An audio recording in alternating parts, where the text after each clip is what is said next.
this morning bells laid me down by the river.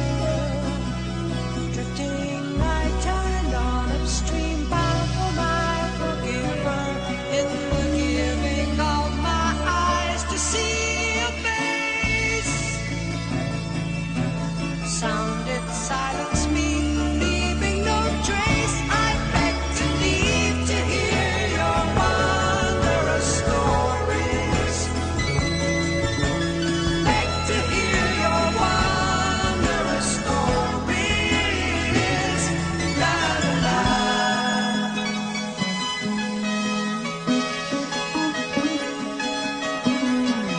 He spoke of lands not far, for lands they were in his mind.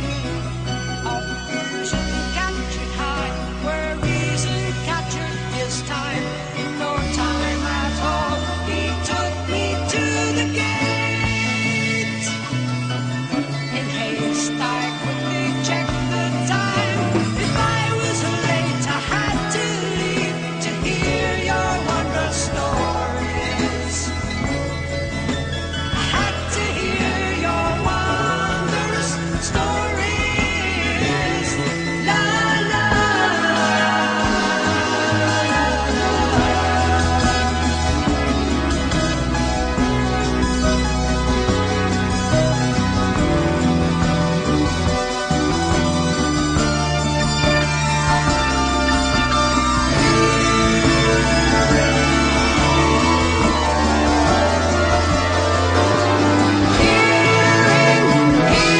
Hearing your wondrous stories.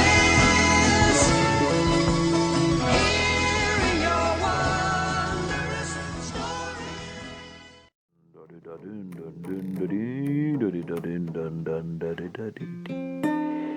So, it is reflected back. This narrow beam of energy is reflected back into the eye of Sauron. That is into that locality inside the human soul in which the ego started to spread, and it will burn it out. Either one possibility.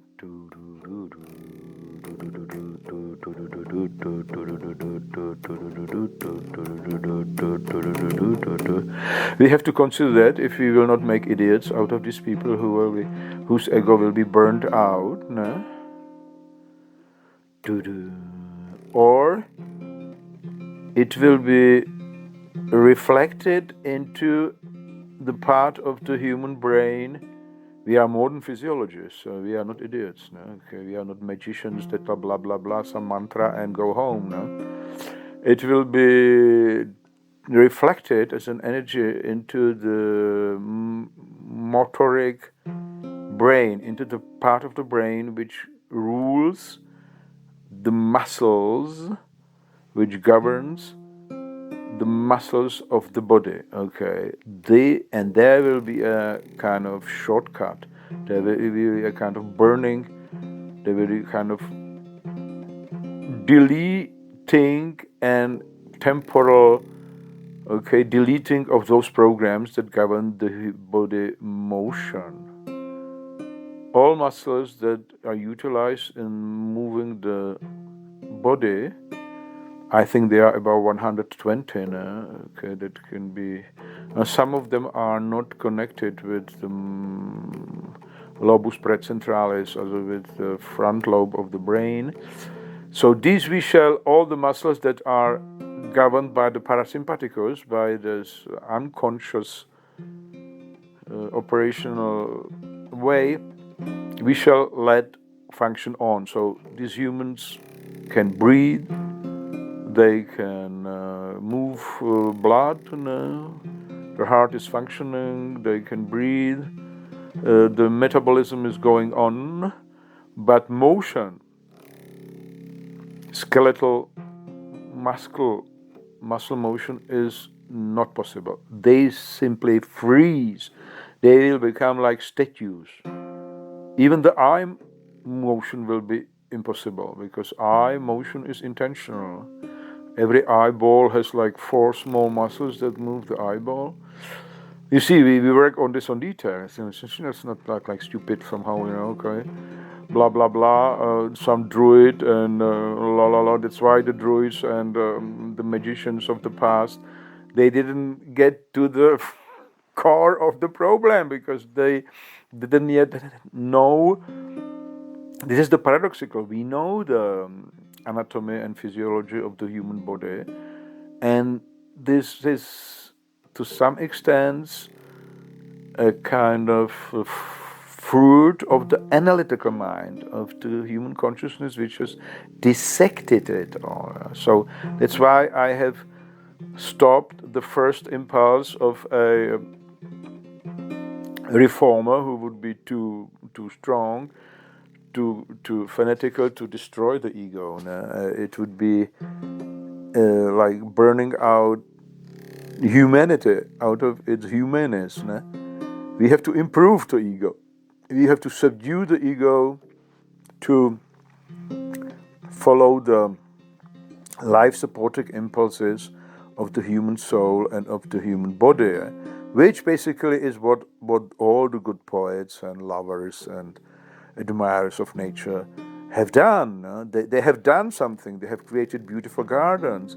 They have gone on beautiful adventure expeditions. They fell in love and so, but everything was governed by this desire of their souls and their bodies to take part in living in these beautiful gardens on planet Earth more intensely. And Mother Gaia certainly loves children like that who admire her gardens, and decorate them with beautiful statues and temples and da, da, da, da, da, da, da. So the ego must be subdued to the life-supporting, passive, let us say, impulses of the soul and the body. Okay.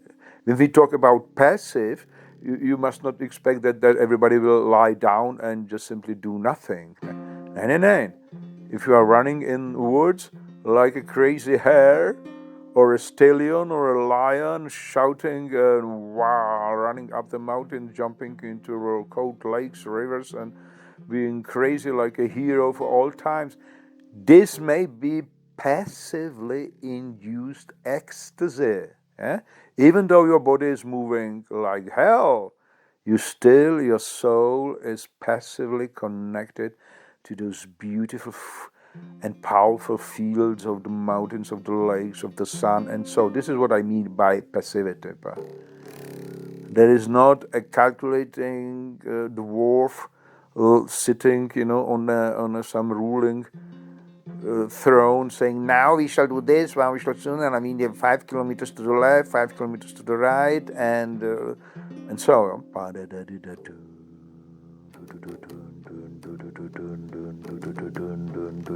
Okay, so we reflect this to the motoric low percentiles, so is it called, which governs intentional motions.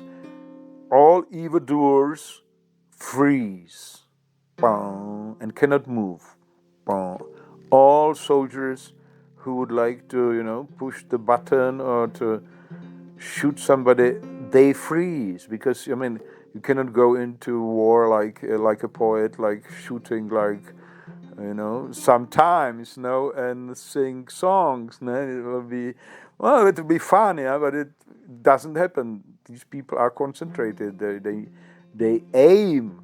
You see this image of aiming. This one eye, then the gun, and then the aiming procedure, and projecting a line from the eye to the goal you want to hit.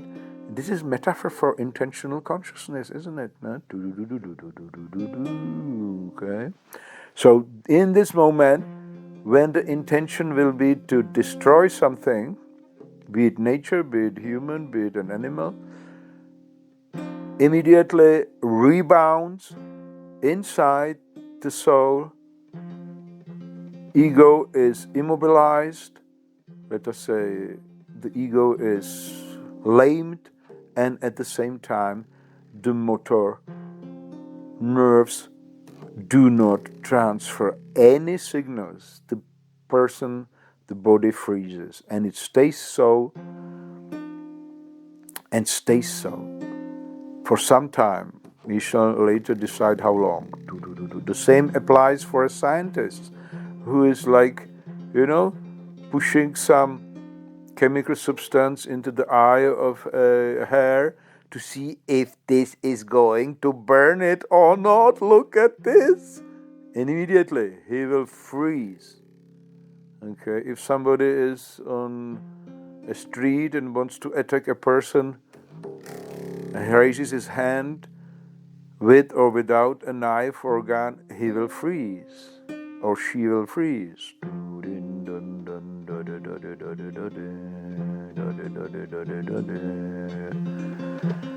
Okay, if somebody is sitting in an office and wants to buy weapons to use them in some conflict, he lifts his telephone to call his agent and he will freeze.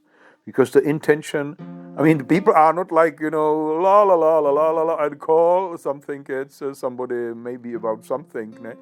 They're always intending to do something, and this intending will be the sign for the forces of Mother Nature to separate it. Is it life-supporting intention? Why even a loving act can be intended, this naturally will not be stopped. No, only those which, and it is most probable that in cases like of destructive intention, also an image appears in the soul of the destroyer of that destroyed object, or the changed objects, and this will be the initiating kind of say cluster of energy and information field, which will induce the rebounds of energy back to the ego, and from there to the motoric, or directly. How it will be done in detail, I will let the evolution to do.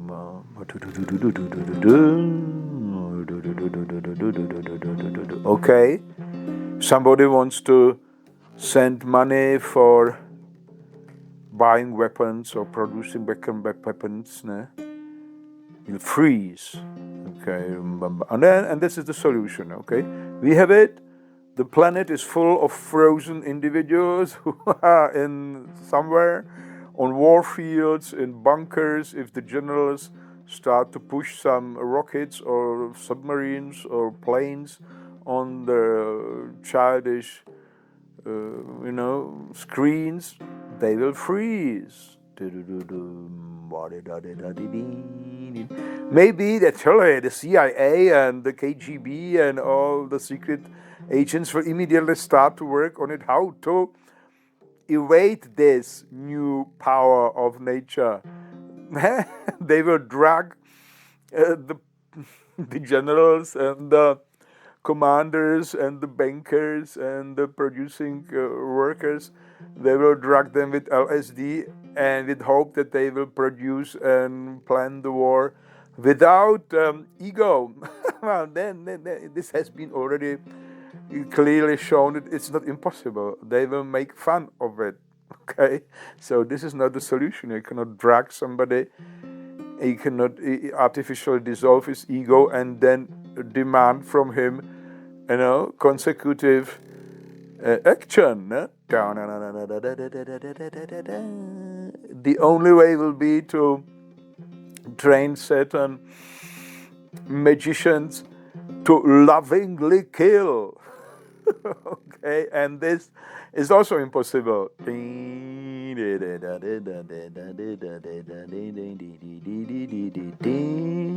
So, this is perfect, no way against it.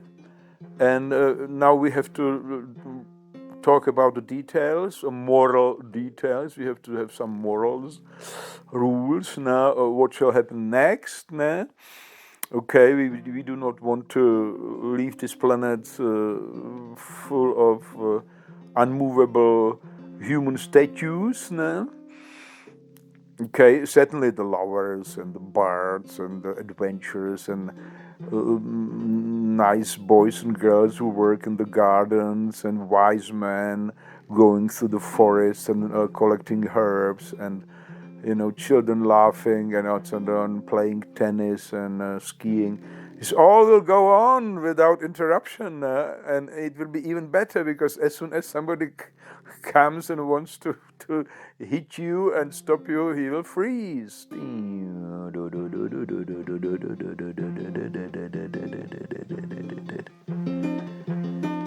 We have so far reduced it on intentional acts of will that intend destruction of life forms.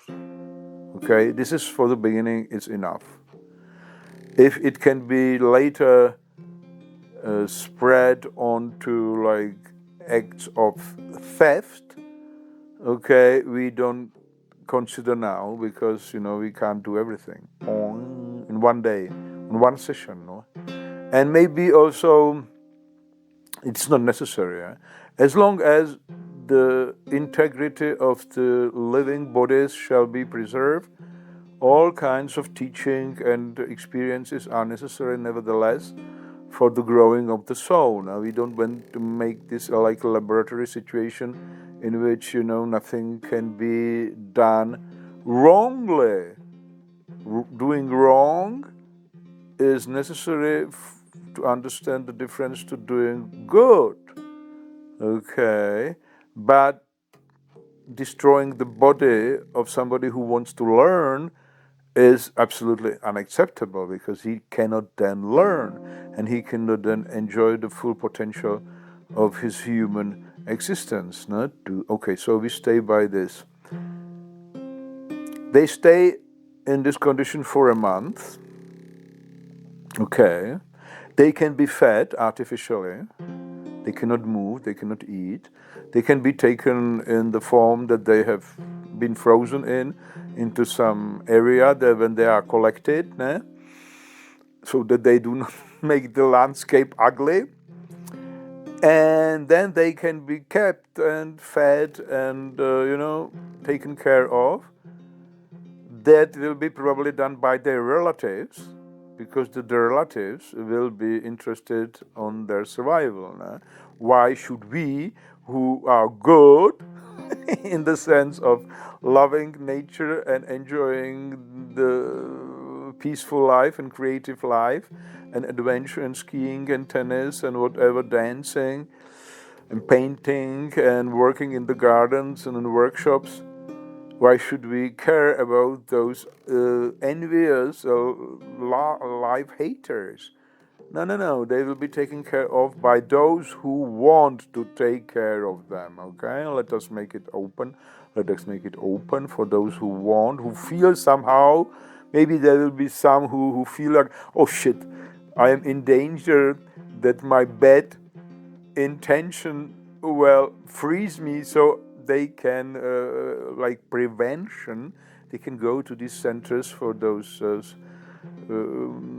petrified man centers, and they can help now, and by that they will improve their soul and they will be less and less in danger of petrifying themselves. Good. And after some period of time, which we have to decide how long is it necessary, so that a kind of a re-evaluation of own standards of behavior and morals and metaphysics, how long does it take? If it is under suffering conditions, it may be like a month or 2 months may be sufficient.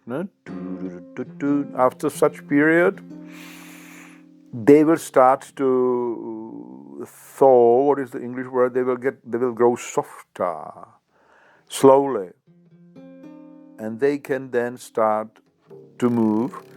We shall organize it first the legs will get softer, and then they will fall on their knees, and then we have this religious moment of they can confess, and they can pray, and they can promise, and then they can swear, and they can proclaim, and they can sign papers, whatever is the culture in which this will be. But very different cultures, so in America, in Arabia, in Africa, in Germany, and in Switzerland, very different. No? Let us the way of how this rehabilitation will be organized, we shall leave to those various cultures, because we don't want to we in the time to enjoy a life on this earth. Now you don't want to rehabilitate like hell everybody. And now only naturally there must be this warning. The teachers might make also rules, and they make say what happens if not. This we have to. With this we will finish. If again they will resume to destructive acts of consciousness, of will to power, then actually the mechanism is, the software mechanism is permanent on this earth. So it will be again and again and again. Okay? And sometimes, after some time, some very evil ones will discover that they spend practically the whole life, because they will get older naturally. Also in this state of being petrified, the cells will grow older. So if one wants to spend whole his life in immobile condition, then okay, so this is it. No?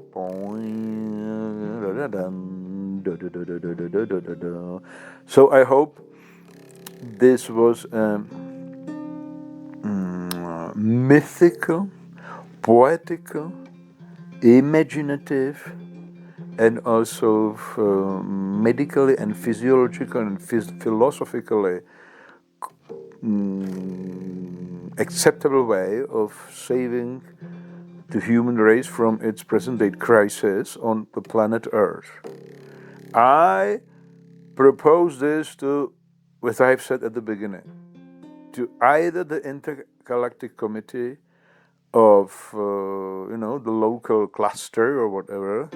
If they are there, they must listen to it, because nothing better has so far been offered. No? I mean, I'm very modest in this way. So,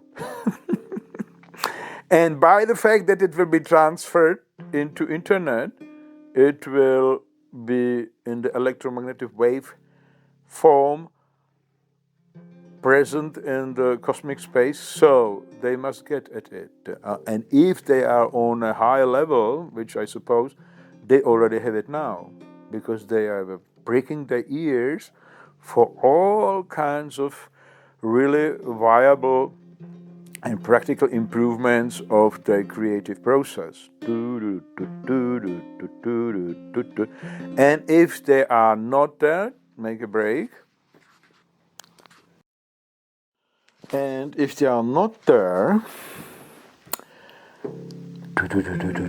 then we offer it to the morphogenetic field of the planet Earth, which will be received anyway, because as we have said, the soul fields are continuous and they expand in space and time without limits, because the informational structure is not bound on the material sign.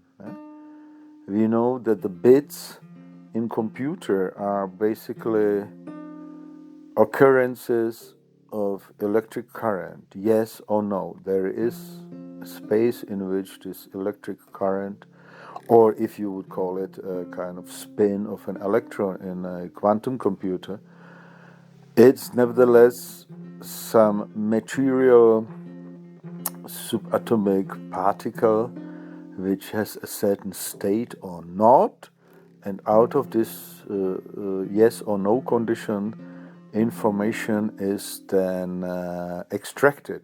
The signs themselves are limited to 3D space, even though they would like to argue that the subatomic worlds like the electrons, and so they can have this bipolar state or whatever, that they can be in two places at the same time. Well, it's nothing compared to our power of being completely free from space and time, but moving in space and time. This is very important to distinguish from the entity X, which created the human ego and the morphogenetic field of the human soul by hitting it, coming from a realm which is spaceless and timeless. Our images, our pictures, our melodies, our visions, our ideas in the sense of visual and emotionally laden informational clouds, let us say so, they move in the space-time of this planet freely to the other side of the planet, or maybe even to the past, because in our concept future ontologically does not exist. Future does not exist, but the present is growing, ever growing.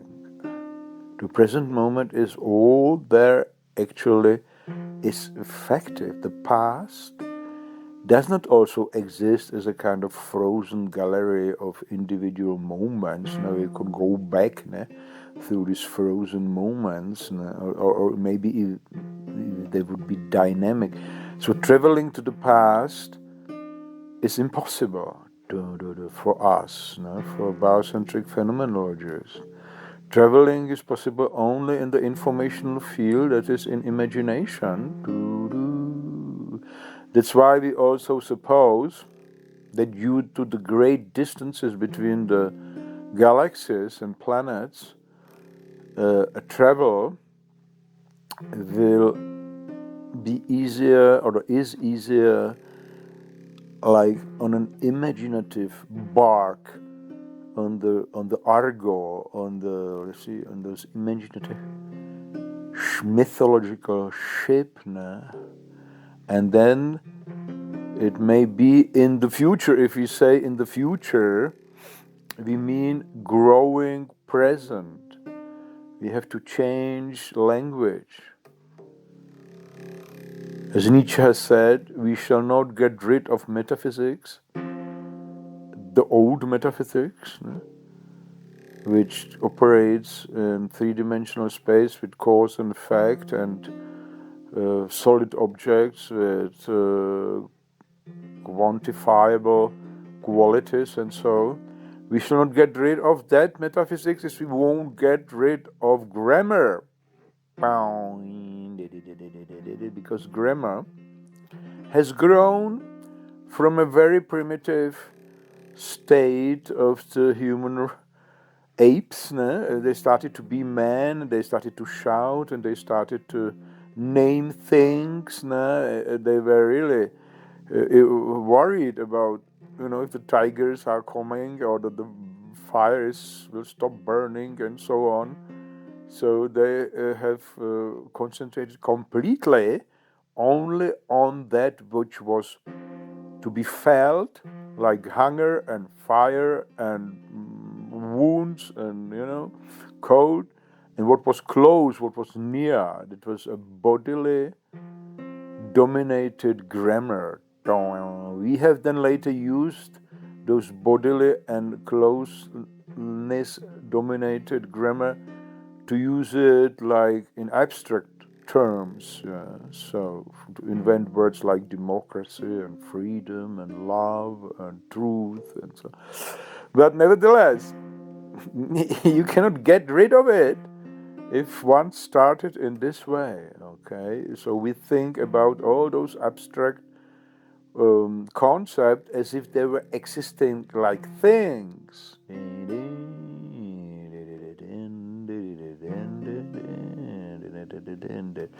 The only real way to get away of grammar and not losing your humanity, in the same sense, like we have said, the only way to get away from ego and not lose your humanity is to dissolve it.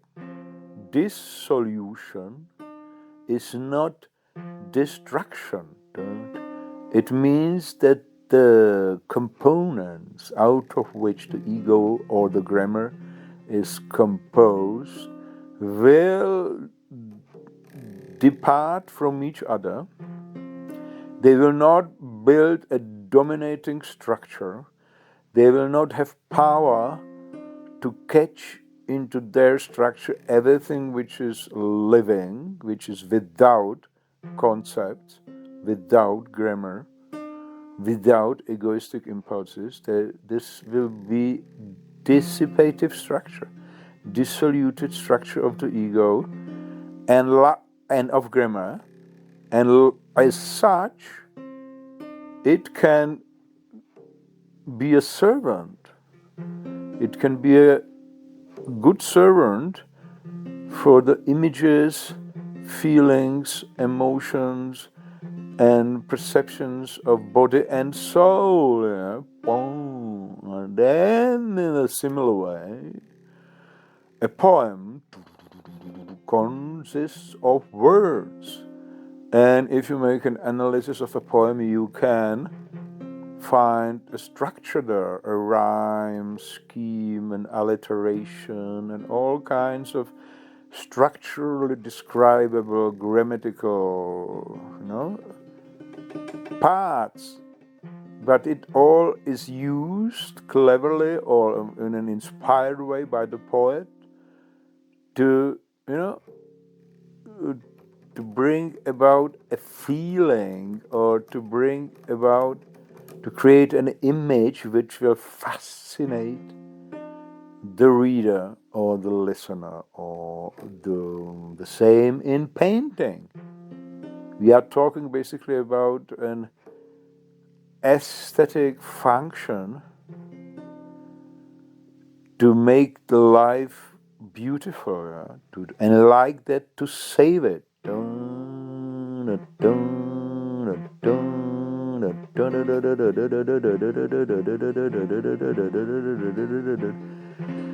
The effect of a painting, of a beautiful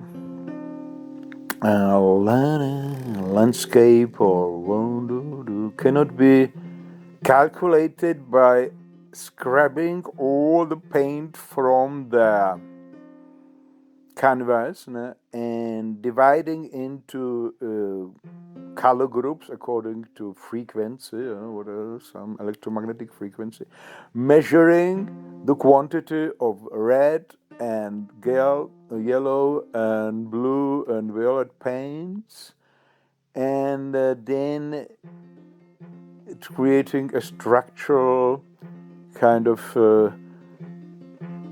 blueprint of the division of these quantities and qualities on a flat area. This is how this stupid artificial intelligence project operates. It completely misses the basic human prerequisites of meaning. Qualities and meaning are not measurable. They are being born, they grow, they are subjective, they are qualities of the morphogenetic field of the soul, and this is escaping totally all measuring devices of laboratory, any laboratory, and there are the morphogenetic fields are drawing one to each other. They are penetrating each other. They are pushing some others away. There are rules and necessity of attraction of the similar, of repulsion of the dissimilar. And this is the real software of life on this planet. This billions of years, were waves of attraction and repulsion of similar software, but not in the computer sense, in the sense of morphogenetic fields, and they're connecting, disconnecting, experimenting, uniting, merging, and essentially embodying, that's the one great desire of this morphogenetic field is to embody in matter.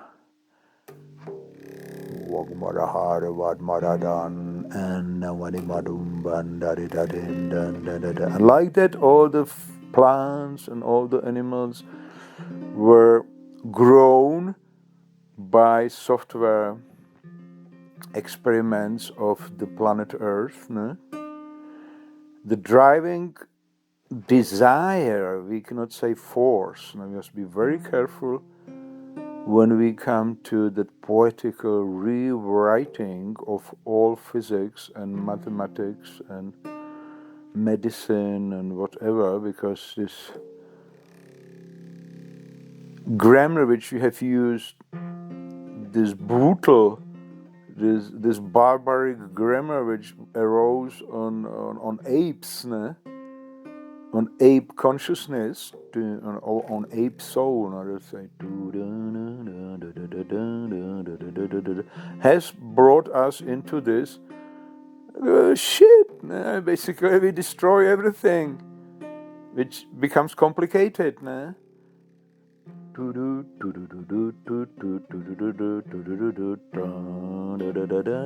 We have been, we must not say, we have been unfortunate to master the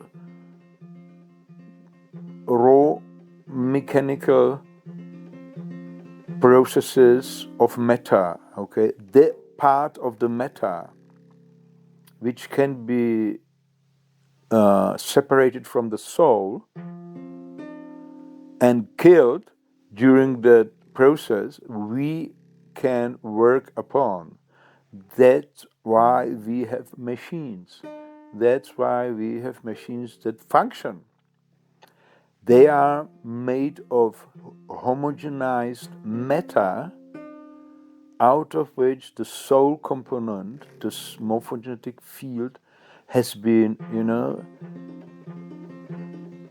beaten out, burnt out, chemically thrown out, and so on.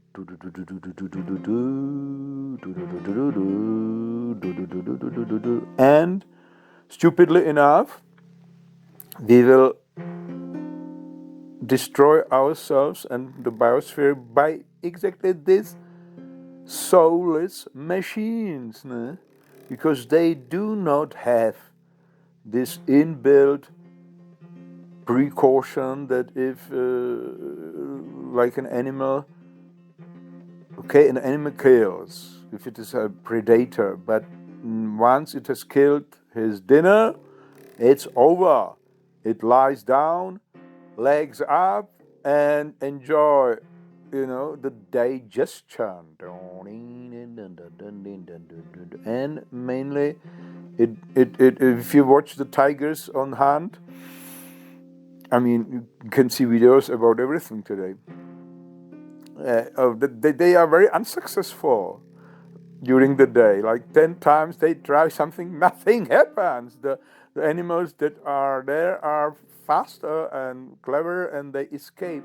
After all, they are happy they get an old one somehow. So they help actually to clean the animal kingdom from diseased animals. No? It may be also the intention of the biospheric animal life. No? It controls itself by these processes of there's too much hairs, the foxes will come. If there's too little hairs, foxes will not be born, okay, and diseased animals that would spread degeneration are being hunted down easily, and so on. You will certainly realize the genius behind it, that the planet Earth, she wants. I mean, I talk about her as a she now because it's Mother Gaia. But there's no mother in a kitchen with the kind of pans and solid old grandma. No. It's a kind of huge software cloud which basically enjoys the richness of this planet. Nah? Pow, pow, pow. The main driving force is deep depth of quality. To experience one as an eagle who is flying high in the cold air, then to experience as a fish, a dolphin in the seas, jumping on the foamy waves, then to experience as a tiger, which is, pouring through the jungle on his elastic paws, and then as a cat, which is lying on the porch, totally flat in the sun, and being totally flat, and then being as a poet who dreams about his Suzanne and writes a poem for her. This is quality. This is quality life.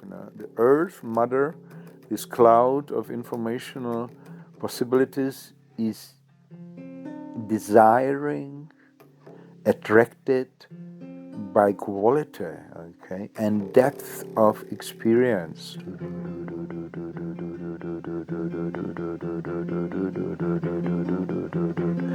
And to this, everything is bending.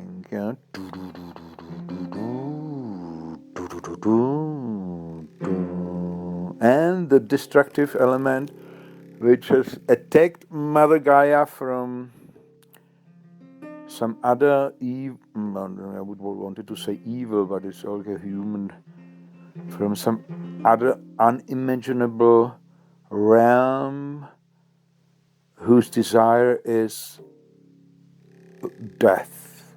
That is basically static, freezing, stopping of all dynamism, okay, of all dynamic changes. No, well, we can call it death. No? Even if the death in human and biospheric terms on this planet, death is the cessation of the life force in one organism, is necessary help for renewing itself, for starting again. Look at the beautiful small children of all animal kingdom. They are beautiful and they are soft and playful, and we must admire them. And also our human children, at least for some time, they are really beautiful, okay, and we want to play with them, we want to touch them, we want to feel this enjoyable growing, because in the early stages of life, the young ones, they grow like hell, beautiful, and there is no pain, no suffering, there is only joy of eating, stretching, being touched, and being taken care of. And this is necessary if we want to repeat that the old ones they stop living. Otherwise, when we keep the old ones forever old, no, it will be an ugly world. No?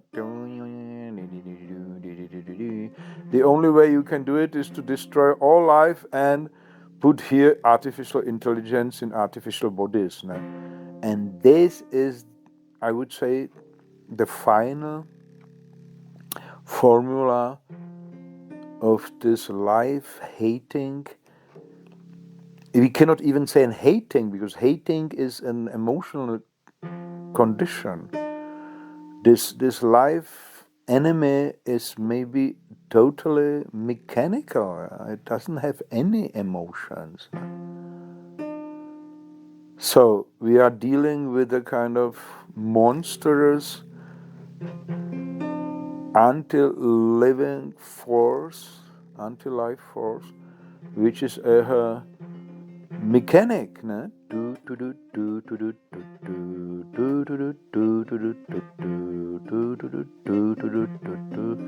That's why we have created this. I have created this kind of mandala of how to stop it, and because it is the only realm that this is a kind of a plus point in this negative situation, that we have been attacked by this entity X, no?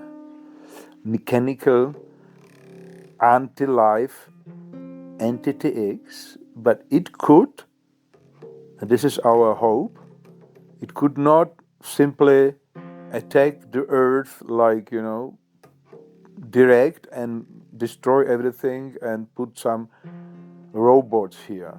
This is not possible. Simply because it is not possible to move in the interstellar space such great quantities of some mechanical robots or what. They must do it by software. That's why we are also defending ourselves in the software way. But we are stronger because our software defense is of the same kind as the software of life on this planet. Whereas the attacker can only be a parasite. He must rewrite already existing software in the soul of some organism on the earth and then start to act through its body. Okay, and as I have already suggested, I think this process repeats itself on all planets. Then we can postulate a kind of collision of universes. Well, this is one day, on a rainy day, and on the mattress here in the student community of University Constance, where I have studied all this in deep preparation for 30 years now. Linguistic, philosophy, literature, art, biology and physiology.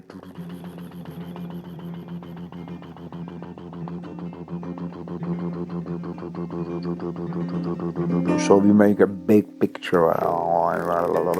I can't play tennis. This summer was totally under the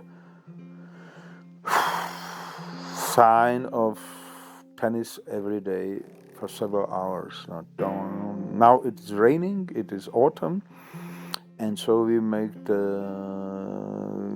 harvest the fruit of the summer. As I've said, my first motivation was always when I was going to the lake or to play tennis or to go on a bicycle tour and to talk with friends, have a nice day in the student community here. I was always thinking about those awful situation, this sad and destructive situation on the war, and actually the most obvious war for us Europeans is the war in the Ukraine, where every day young boys are dying. This is unacceptable for a poet, because he feels that there is somebody who is just, having a girlfriend back home, and he wants to walk with her in the park, and they want to go for a bicycle tour, and they are not barbarians, they are modern men, and they have experienced all this. And then suddenly Batch, boom, shach, bat, explosion, and you are dead or you are mutilated. And this is the final effect of this monstrous force which is pushing through the human soul this evil and this destructive action. And that's why we have stopped it by using the software of the planet Earth, that is the morphogenetic field of human soul, and suggested that it can be reflected, the destructive impulse of the ego can be reflected to the ego and to the motoric part of the brain, and then all motion will stop. We use, actually, metaphysically speaking, the final goal of this entity X, of this destructive entity, is motionlessness. Maybe it is a kind of entropy monster, maximum entropy. Everything is spread equally and there is no motion. And we maybe are fighting it, would be a discovery of today. I didn't have this idea before. That we are fighting against the entropy. And that the force that is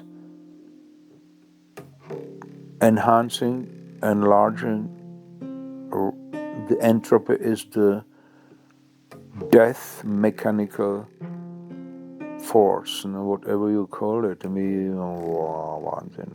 So, but what was the moving image in my soul was now that we have better cards, you see, in this game, if it is a game, because we are dealing with real forces, whereas the enemy is dealing with parasitic forces. It is using the life force on Earth to transform it to a destructive force. So, logically speaking, it must be easier to return the life force to life than to change it to a death force. Okay, and the last what remains is to mention why it was possible to attack the planet Earth in this one and only locality, that is in the human soul. Because it's only in the human soul of an advanced evolution, on the advanced evolutionary line of the humanoids, that the representation of the empirical world becomes so complex, because our organs of perceptions are delicate, not maybe so delicate as the nose of the dog or the ear of the dog, so, and other animals' eyes of the eagle, and so. But all taken together, our senses of perception, enhanced by the ability of the soul field of man to expand into space and time, have created a delicate representation of the outside world, which is much more detailed than with the animals. And this has caused that what Husserl has discovered, that as he was diving into the depths of his own soul, I stop using the word mind or consciousness, because it is confusing the image that I have painted. Mind and consciousness are derivations of the ego, and they are basically structurally enemies of life.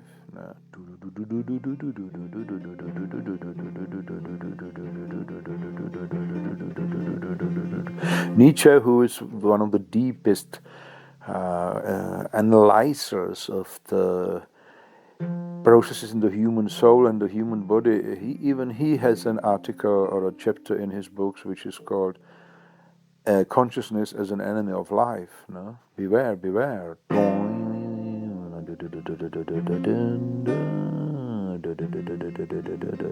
So, let's get to the hardcore problem. This representation of the outside empirical world became so complex in the early humans. I mean, early, I mean something like before they started to write now and make signs of the external world.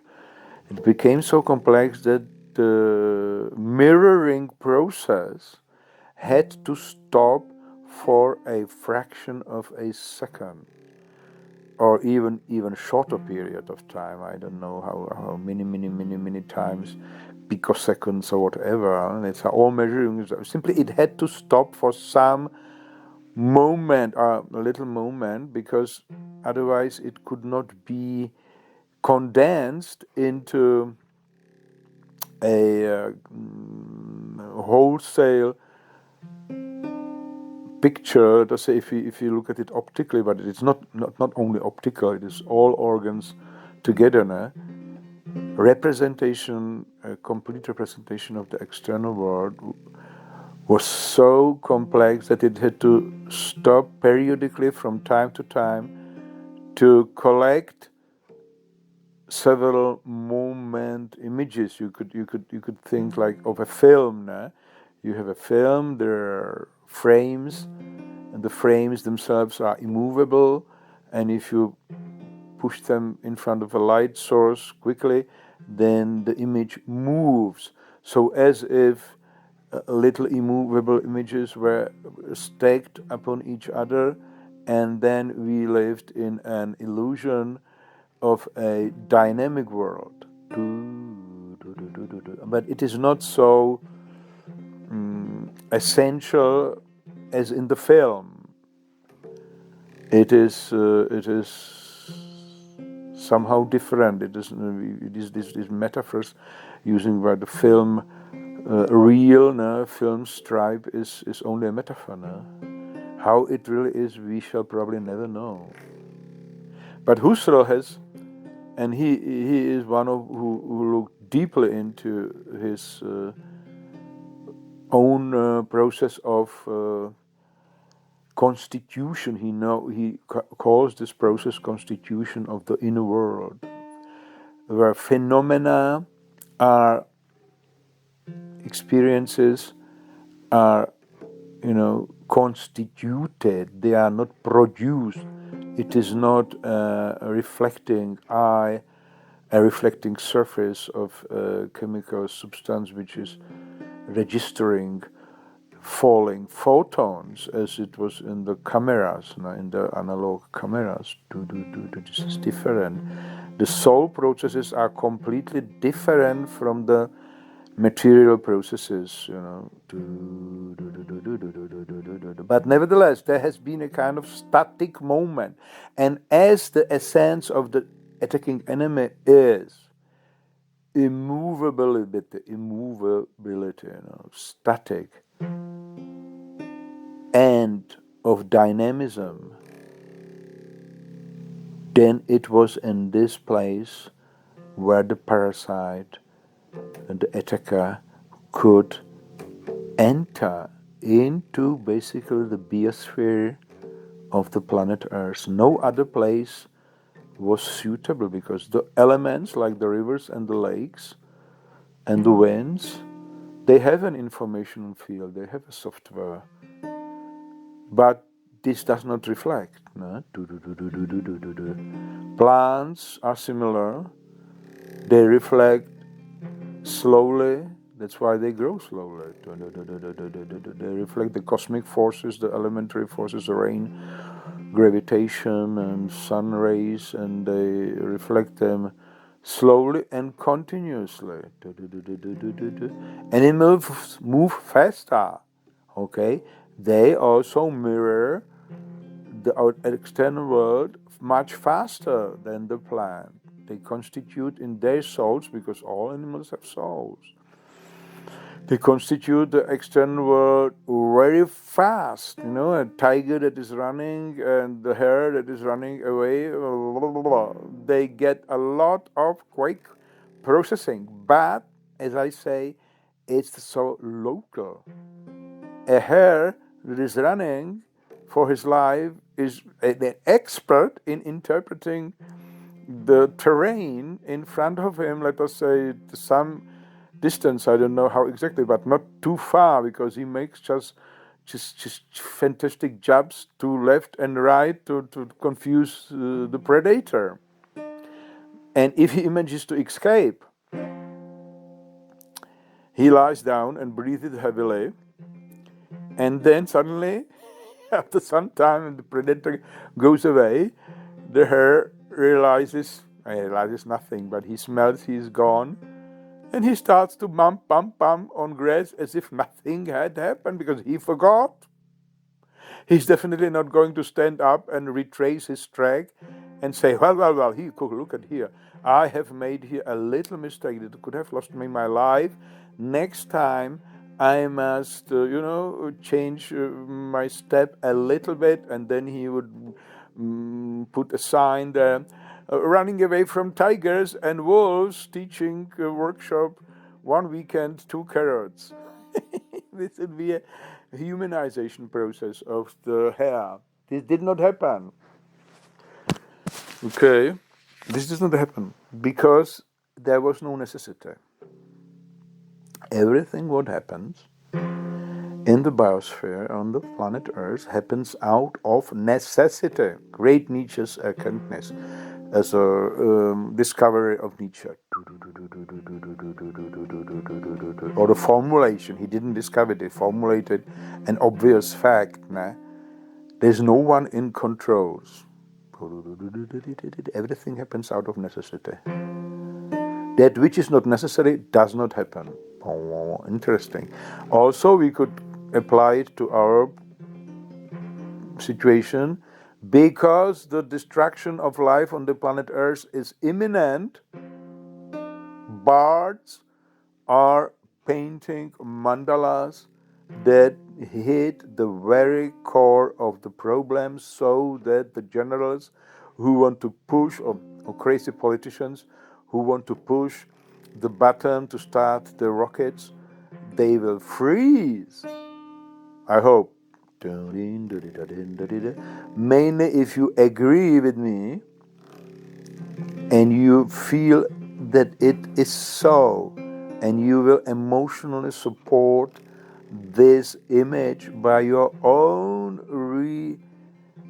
tracing it and dreaming it and talking about it and making your own similar images. Like that, we can enhance the software field of the Earth so that it will materialize it. Or, as I said, if there is no one in control, it by necessity will materialize. So, back to the story of the hare who has lost his spectacles. You know that beautiful song by Jethro Tull? Jan Anderson was a man who was very deep, diving into big philosophical questions. And in his LP Passion Play, he has a little story about the hare who has lost his spectacles. So my hair has a continuous representation of the empirical world without any stopping. That is without memory of the humankind. That's why when the hunt is over, he just mumps his grass as if nothing has happened. And this applies to all animals, from the smallest to the largest. Human ape, by being, let us say, unfortunate in its deprivation. Yeah? So it didn't have any wings to fly away. It didn't have any claws to fight successfully. Okay, couldn't jump somehow into waters and dive, and so it was simply lost its banana paradise in Africa, where it was somehow, on a permanent stupid Robinson Club holiday, lying on the bar and eating this fruit, vegetable, doing nothing. Then suddenly, as Terence McKenna has hinted, the earthquake or whatever earth plate shifts, the mountains in Morocco are raised, the change of the passat winds hits the African tropical forest in a way that it dries out. Finito, bar is closed. You see, at the beginning of creation, there was a good moment where it was called bar is open, and the apes, were settled in the bar, and they could be on a vegetable, easy diet in the fruit forest forever. But then no, change in the climate, lose your bar, go down, stand on your legs, look around, hunt, be afraid, and create civilization, after all, computers, and go to the moon, and so on. Due to this lack of determination by his body, determination to a certain habitat, man was forced out of necessity to become smart, to survive. And that's why he constituted the image, the model, the representation of the external world in a far greater detail than the animals, who were simply, shit, there's somebody comes, a shadow comes, I immediately jump into the brook and disappear. Or I hear a certain stupid sound, jump up, and I fly into the air. There's no progress, and this will be done forever. Okay? But if you cannot do it, then you suffer tremendously, and you start to think about it. In a metaphorical sense, you create first a detailed model of what is happening, and what could I do, where can I hide, and so on. And in this moment of creating the complex map of, it was not yet a cognitive map, it was just a soul map.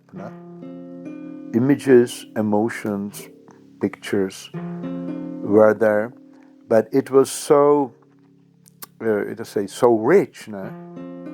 This Photoshop in the human brain was so rich, so many functions, that it didn't function smoothly. It had to process it. Some moments where there were so many data had to be processed that it stopped for a moment, again, the computer metaphor is only a metaphor. Look, there was no digital units running. It is all merging of, let us say, morphogenetic fields. Doesn't have anything to do with digital processing.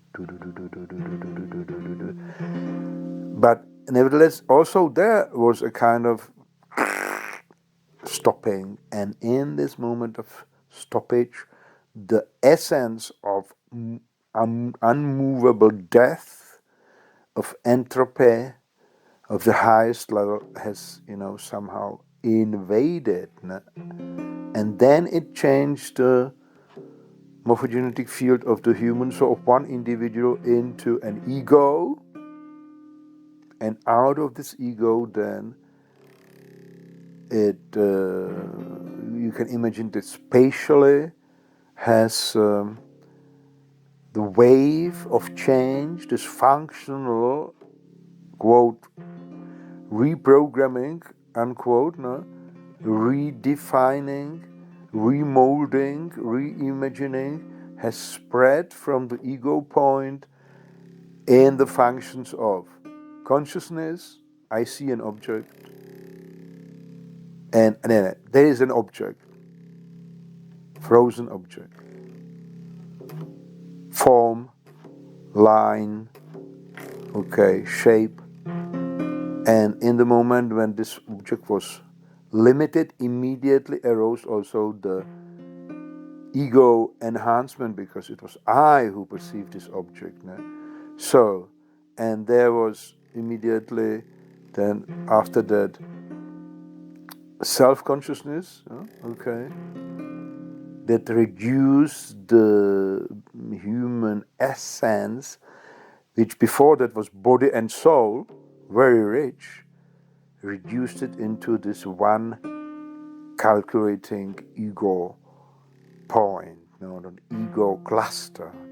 How many people today live in this ego cluster, so behind the bars of their own prison, and they cannot simply enjoy the flow of elements and of landscapes and of motion and of smells and so the whole art and drug experience and rehabilitation and so and is devoted to this return back to the flow, away from the border of the ego, of the bars, iron bar.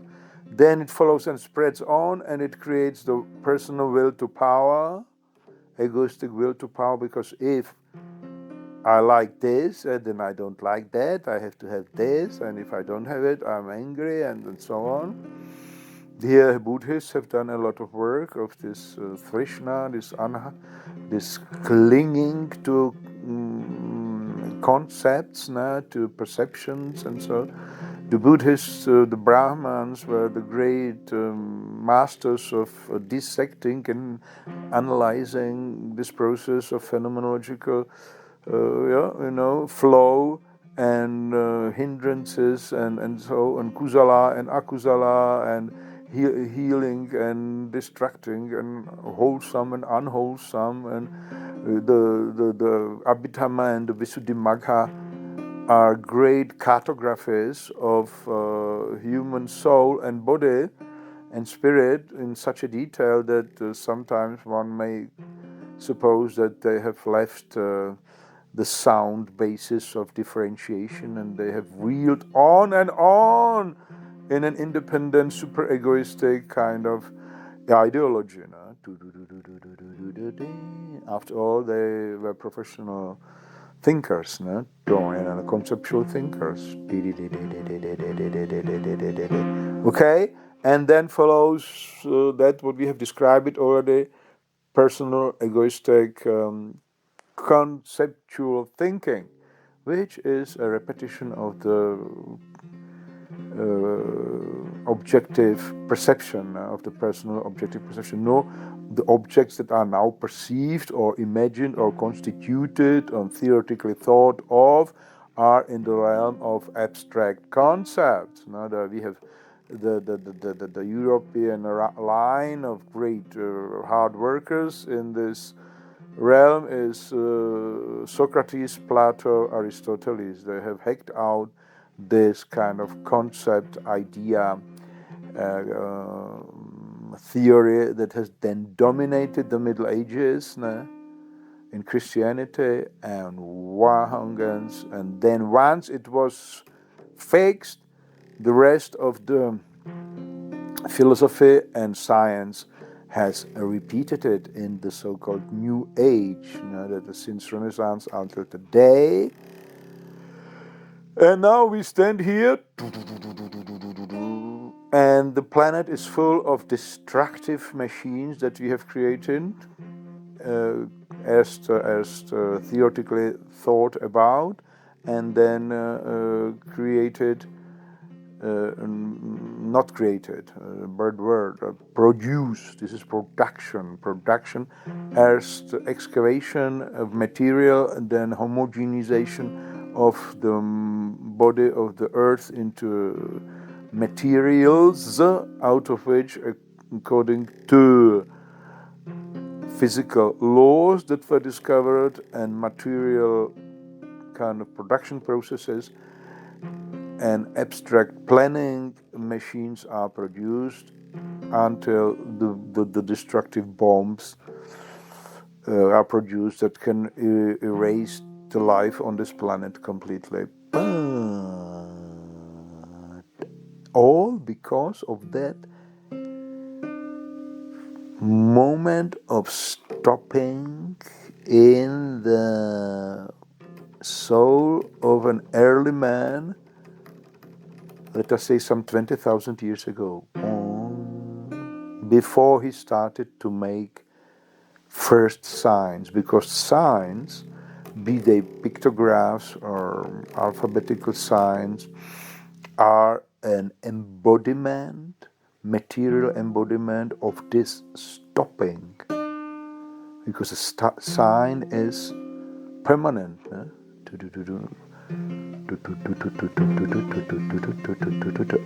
Using these signs that got done very sophisticated until to very complicated mathematics and geometry and algebra, we have started to simulate the world, the real world of nature and the real world of our phenomenal experience. But unfortunately, when the building stones are static signs, then all kinds of operation that can be done with them, even with quantum computers, will also deliver static images, even if we make them move by our very sophisticated, but nevertheless, again, algebraic or let us say computational software models. Then if you once look into the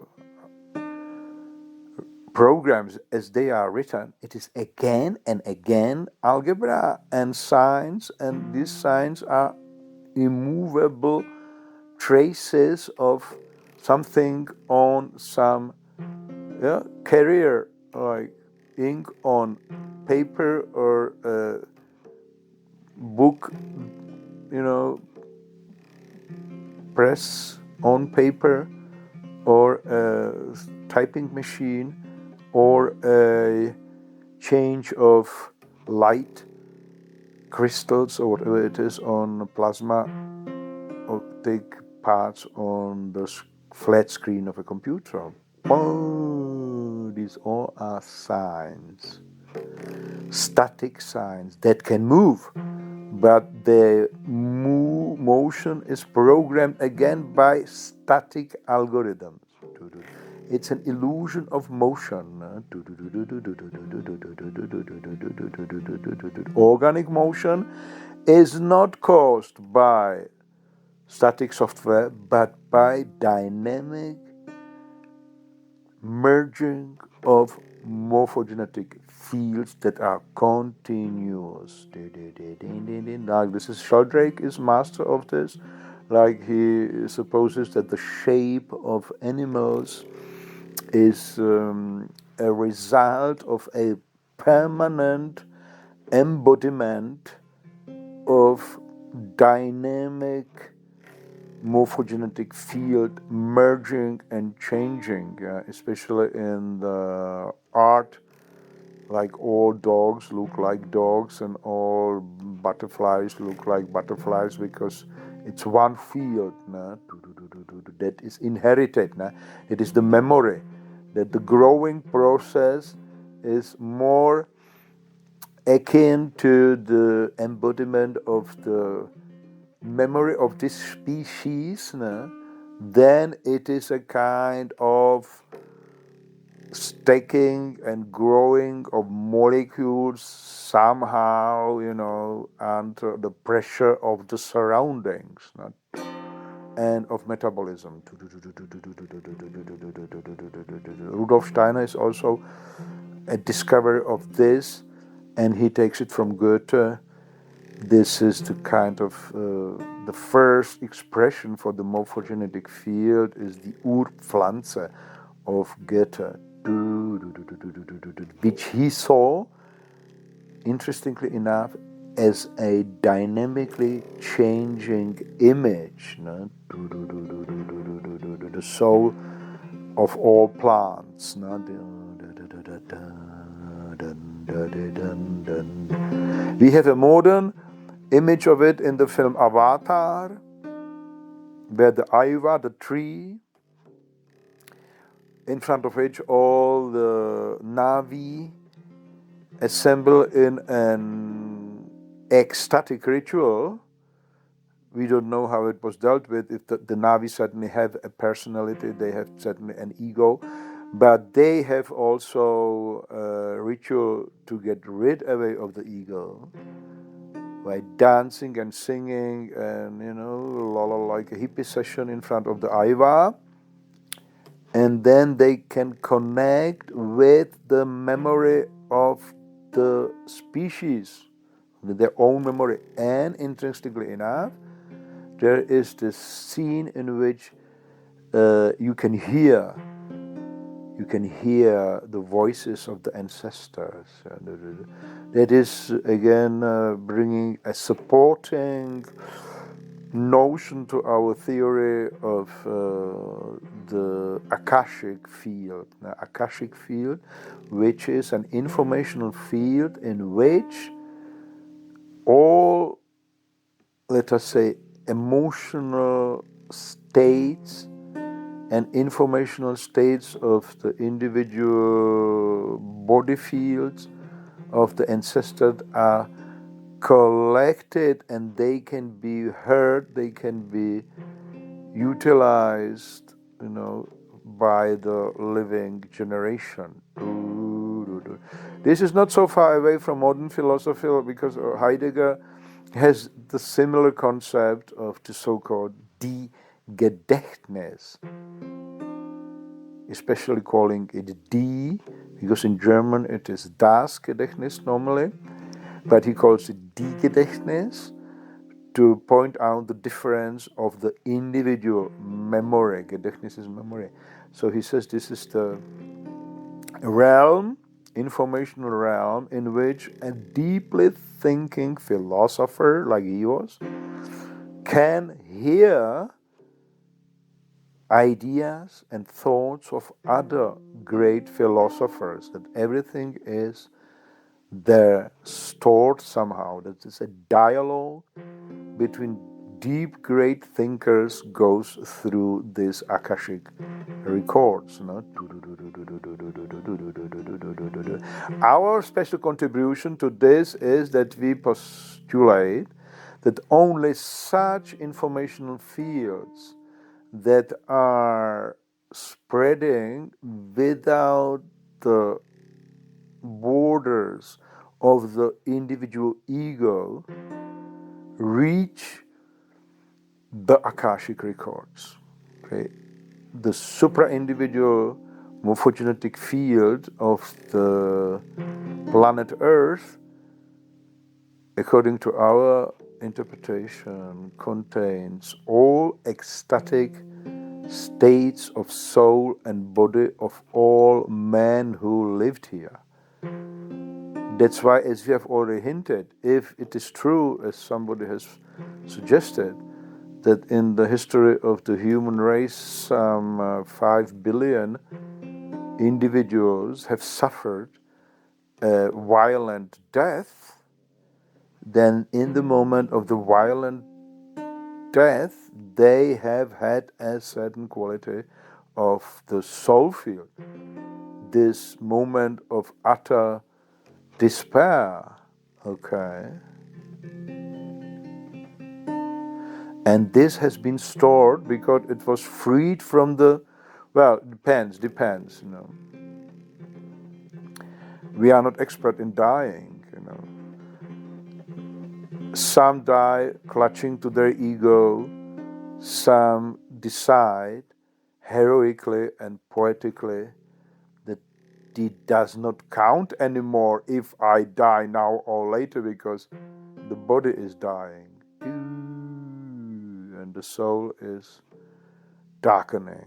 And so they embrace this moment with an ecstatic flight of fancy into some,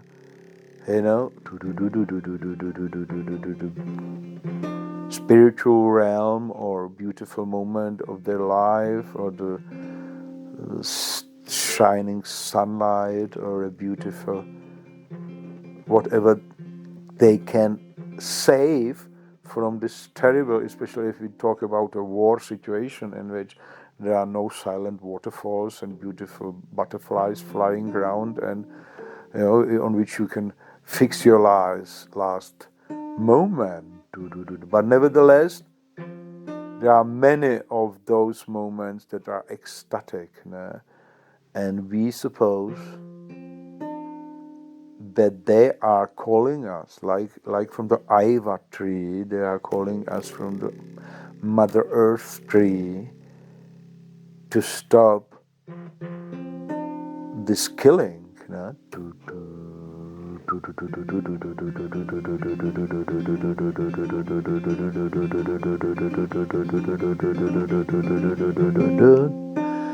So, be it. Let it happen. Let the images merge. Let the emotions merge.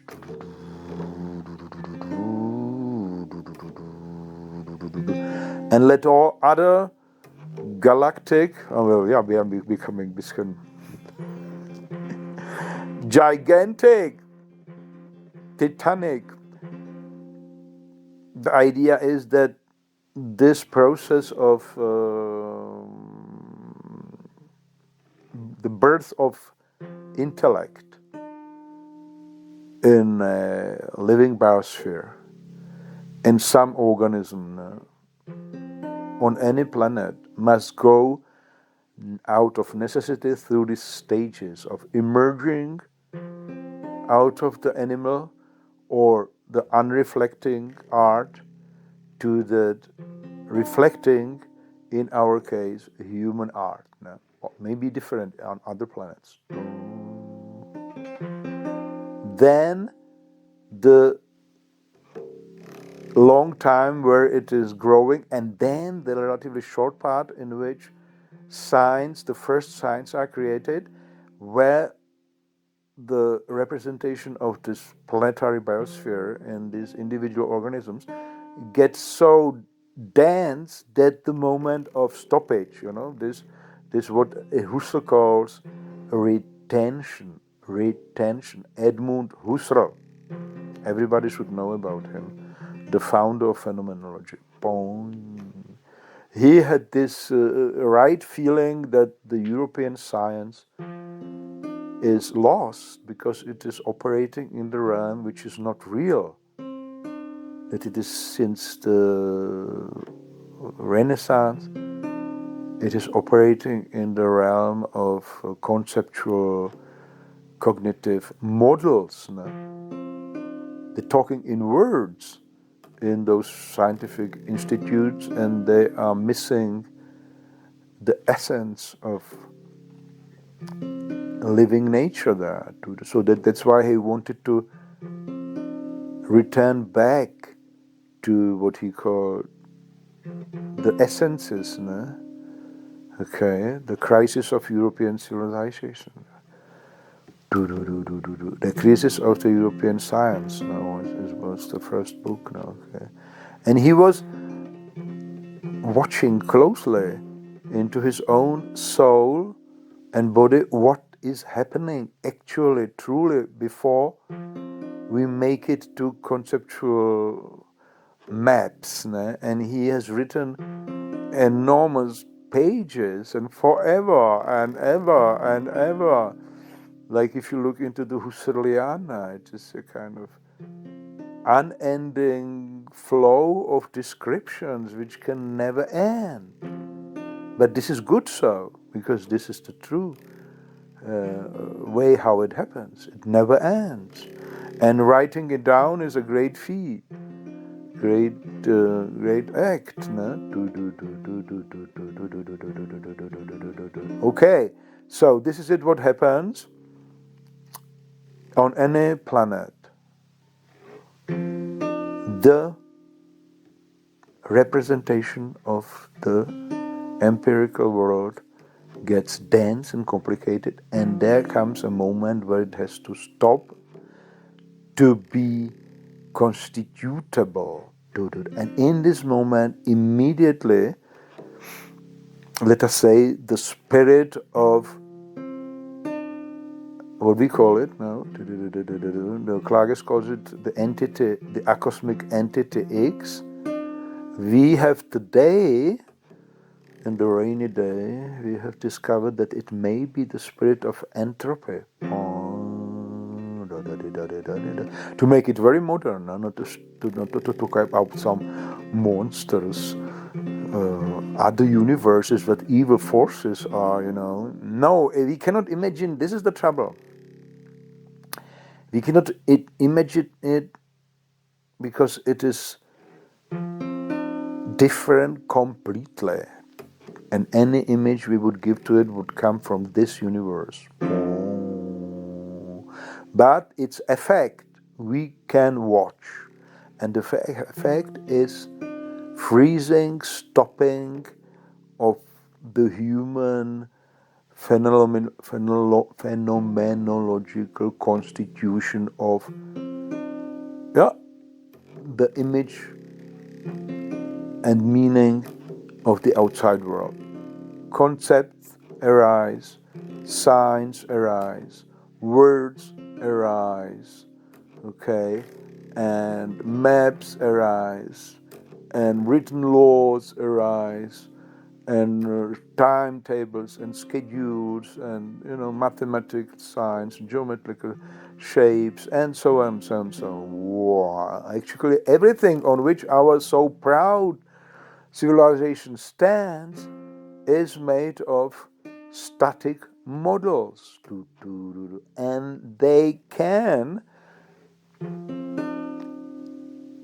successfully open for us one part of the biosphere, but this is the dead part, the measurable material substance part, and only after we extract these parts from the body of the mother and make them homogeneous in our factories,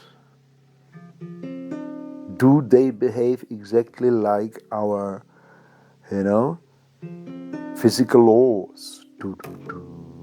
Because they are no more connected with other living morphogenetic fields in natural condition. That's why everything what the laboratory works on somehow does not fit in real world.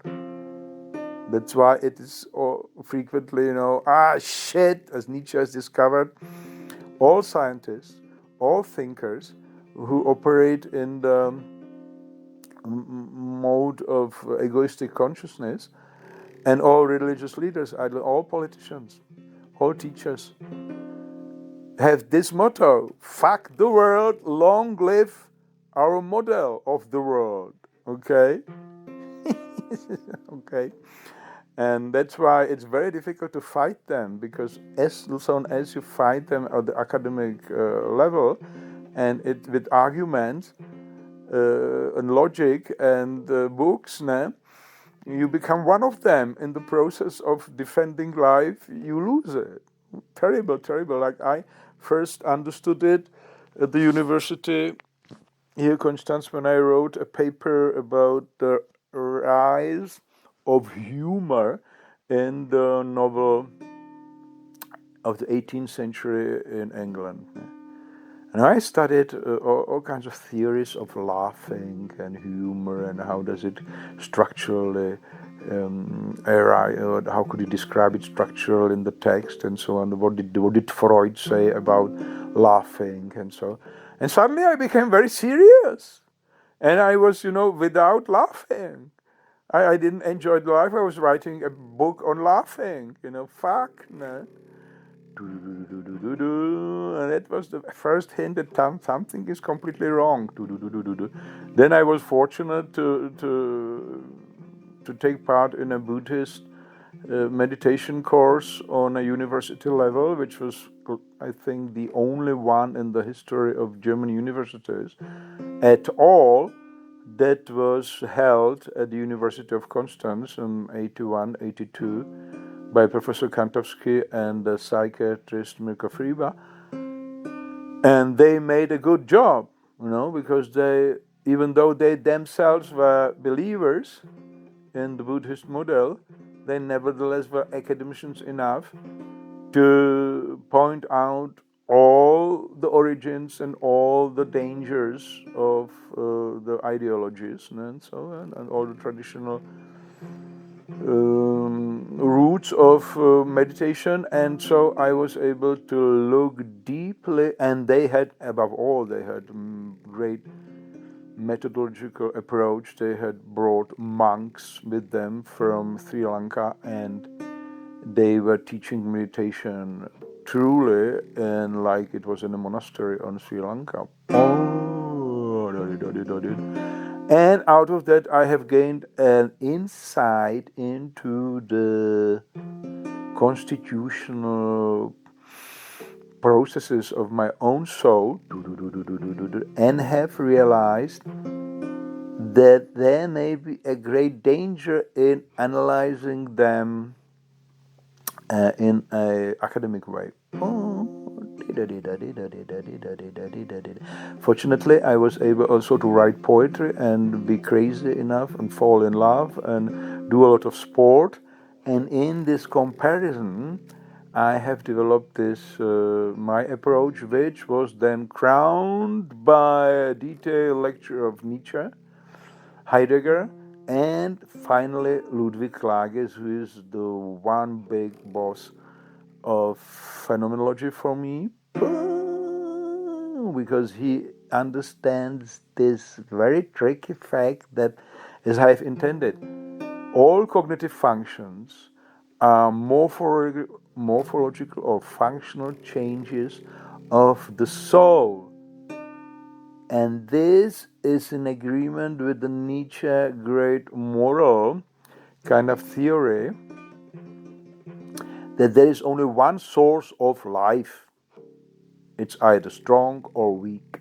And all other interpretations of it in various epochs are simply moral interpretations, and they are mirroring the body condition. Decadent bodies create decadent art and decadent philosophy and decadent politics. Strong bodies, healthy bodies create strong and healthy philosophy, art, and religion, or whatever you want. So it is only one source of metaphysical values. The source itself is life, and the metaphysical valuing may be multiple according to the necessary tendency of either decadent philosopher or preacher or so, artist, or a strong and healthy philosopher, thinker, preacher. That's why Nietzsche is hated. No wonder by many academicians, because academicians today are mainly boys, and now in the recent years with the gender project, also girls, who simply tend more to books, talking, and theories than to adventure, dance, love, and singing, like the old heroes and bards, and all the tendency to books and to talking in concepts and to uniting in various groups of similar valuing. This is a tendency of entropy, rising structures, institutions, bodies of learned men and women, politician, military leaders, and chain of command, and a structure of big corporations. It all mirrors the algorithmic programs and Euclidic geometry shapes and mathematical equations, and you can feel it. It is all static, and it is spreading over the life, which is basically a dynamic and unprobable. Probable, it is probable, but it's not predictable in detail. So we conclude this. The first two parts were the vision of the change, life supporting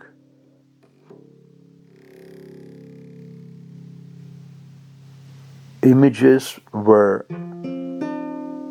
sent into the heart of Mother Earth and maybe into the heart of the cosmos under the wings of Cosmogonic Eros, like was the book of Klages, in an ecstasy of what Nietzsche would call maybe, how did he call it? A thinking which was orgiastic thinking, he would say. So far men have been dancing orgiastically, that is after in the art of Dionysus, and they were fighting, and they were loving or orgiastically. Maybe some of the great artists or craftsmen have been working orgiastically, like Michelangelo working on the statue of David, or Goya painting his pictures like madmen, like obsessed totally. Like composers were composing orgiastically, they're totally immersed in the morphogenetic fields of the biosphere. Like Mozart was composing music orgiastically, and I would say under the wings of Cosmogonic Eros, because he heard the melodies, because his soul was merging with the melodious quality of life. But it was not yet used in philosophical thinking. Nietzsche was demanding that one day orgiastic thinking will happen, or must happen. And I don't know if my thinking goes in this direction, but certainly it is not academic thinking. It is not pure art, like a drama, like a prepared opera or something like that. It's real thinking, philosophical thinking, I guess. And it gives space to vibration of a musical instrument which lies on the skull of the thinker. And these deep vibrations enter the brain and the heart and all the organs. And it gives space to inspiration. It gives into digression, that is, it can divert from the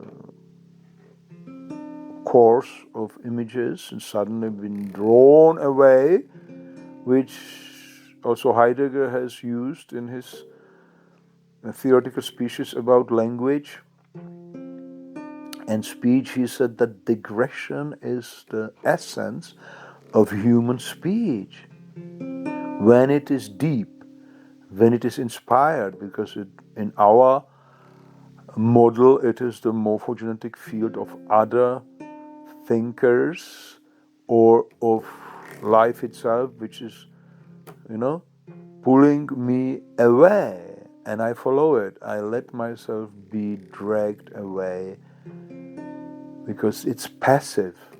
That is it. It's passive. We don't want to achieve the end. That's why the end must be, the end happens either by the fact that the battery is empty, or the storage capacity is full, or that the bard it feels that it becomes too much. Okay, now that is the case now. The bard feels it's too much. So this is it for today.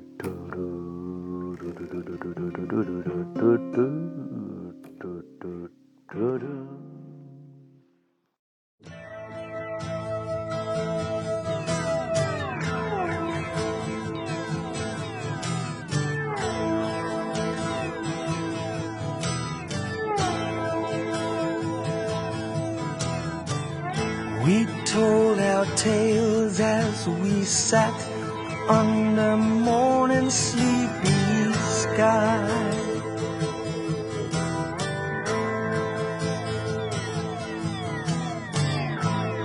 With all the colors of the sunrise shining in our eyes.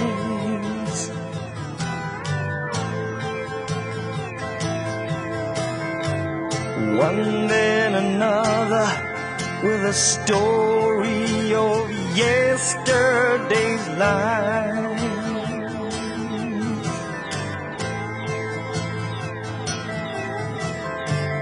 Or of a lover who had gone in a moment of strife.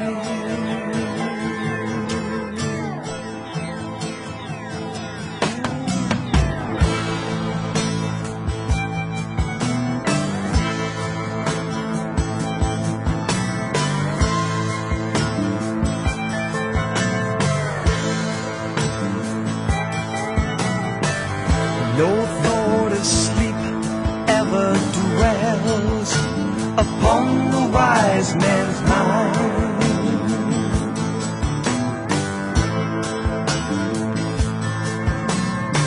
Some task or audience stealing every moment of his time.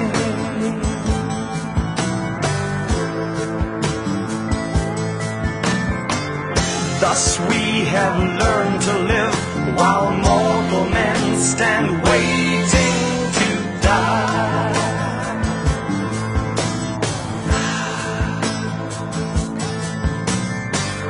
How can we do what must be done in just one short night?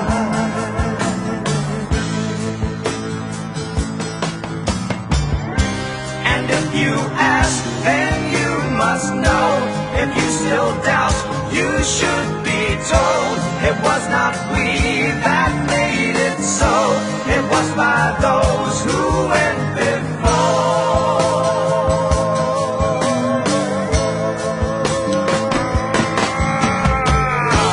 And there you sit, tomorrow's child, so full of love, so full of light. But you must rise to meet the day, lest you become another tale. And there you sit, tomorrow's child, so full of love, so full of life. But you must rise to meet the day, lest you become another tale.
once or twice, well, I knew they had a reason. Enchantment plays its cards alright, hand in hand with the workings of the seasons. Legends can be now and forever, teaching us to love for goodness sake. Legends can be now and forever, loved by the sun, loved by the sun, loved.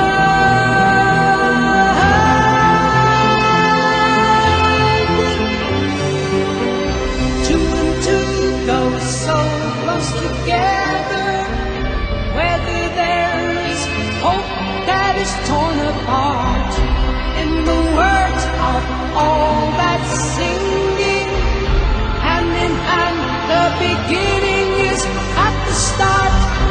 Legends can be now and forever, teaching us to reach for goodness sake. Legends can be now and forever, loved by the sun, loved by the sun, loved.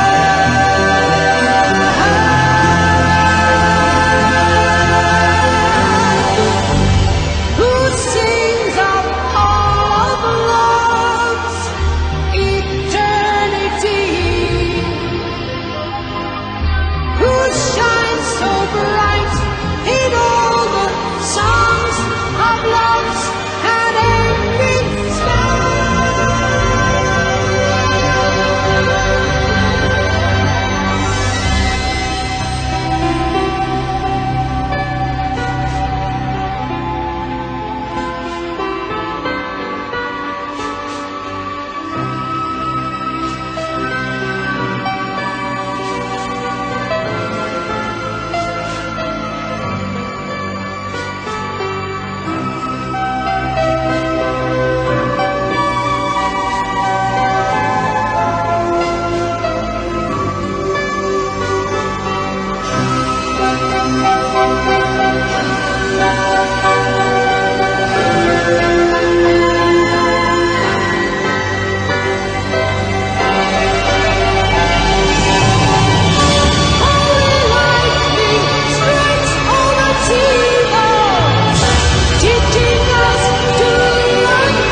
believe